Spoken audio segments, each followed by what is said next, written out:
Listen to us, please. Earth has supported life in balance for billions of years. But in just a short amount of time, we have changed the balance by using more energy than the Earth can handle. About 80% of our energy comes from fossil fuels like coal and oil. These fuels have given us so much, but at what cost?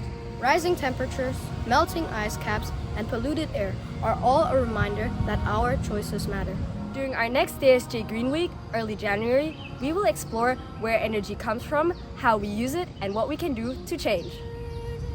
What are renewable sources like solar and wind? How can we save energy in our daily life? Together, let's ask the right questions and find good answers. Take small steps and help create a future where energy is used wisely and the earth stays in balance. Come and join us at the Grüne DSJ.